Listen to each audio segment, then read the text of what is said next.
we are pretty close to a new Cold War because of Russia's illegal actions in Ukraine. Do you agree that we're in the middle of a new Cold War, on the verge of a new Cold War because of Ukraine? No, I believe that we are similar to the period just before the Second World War, when there is already obvious a major danger to Europe and to the world. And the Soviet Union then proposed 100 times to have a collective treaty guaranteed the borders of countries surrounding Germany, and the West refused. That pertains to the ISIL and to the Middle East question. What about Ukraine? Of course we do care about Ukraine. My ancestors are from Ukraine, but there was a coup d'etat in Kiev.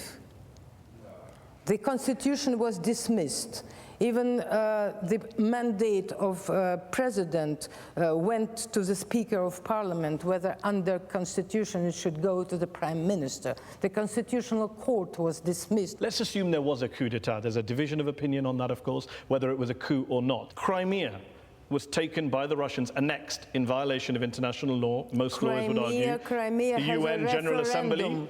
And, why do you think 100 countries at the UN condemned the annexation of Crimea? 100. Only 11 countries voted with Russia. Why do you think that is? Because it's politics. Politics 10 to 1. In the 21st century. The politics in the 21st century. It's not because that the United Nations recognizes national borders and sovereignty and says you can't just change the borders of a country. You talked about common borders. The international law, let me just finish. Okay. The international law teaches now that self-determination right is observed, but the principle of territorial integrity prevails. That's true.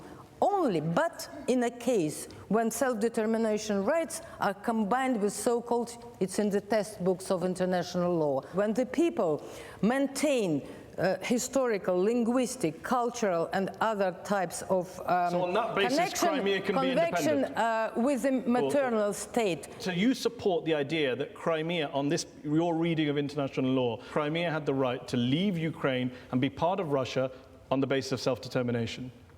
I think so. Okay, so when will Russia be holding a referendum in Chechnya and in Dagestan for those places to go independent?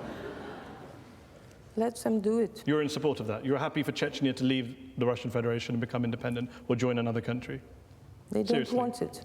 They don't want it, but if they did, you support Chechen independence under a referendum in which the Chechens voted yes? That depends always on how the people's will is expressed. If it's expressed by the bandits and gangsters and criminals, because there were no bandits or gangsters in Crimea, were there? There were no men in masks. We just imagine those people But on our if there screens. are teachers, students, engineers, doctors voting calmly on their, expressing their free will, it's different. So don't make, Chechnya doesn't want to leave Russia. They now are flourishing more than any others. After you bombed them for several years and killed hundreds of thousands of people, I guess not. When Crimea was annexed by Russia, you said that for the first time in 20 years of political life, you felt happy. The West had pushed Russia into a corner, you said, and finally Russia has shown its red line. I'm just wondering, is the red line now fixed in place, or is it going to move geographically into other areas, perhaps in the region? That's it? Or are we going to see some more redrawing of borders in that area? Russia has proven through 25 years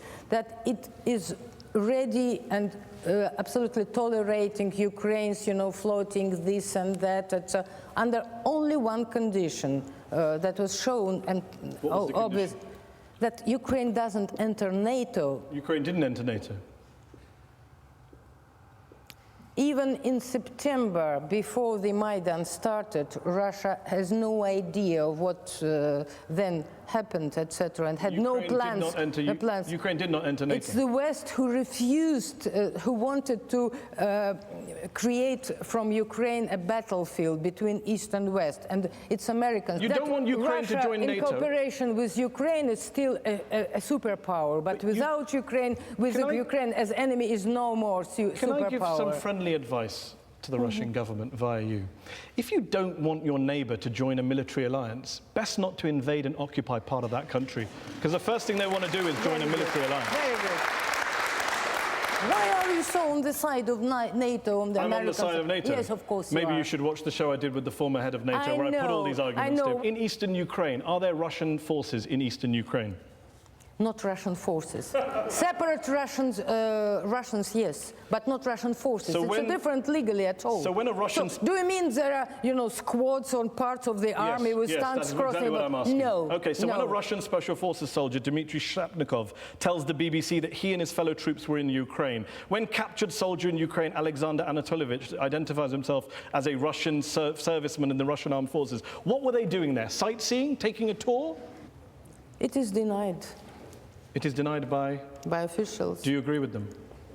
I quite agree, but I believe that there are some Russian soldiers, of course, and officers. I don't deny that. But legally, every country, when it's helping the situation according to the interest and according to the appeal, they do it legally correct. But it's not illegal for Russian soldiers to be in Ukraine, under any reading of international law. Was it legal for American specialists in all places where they have been?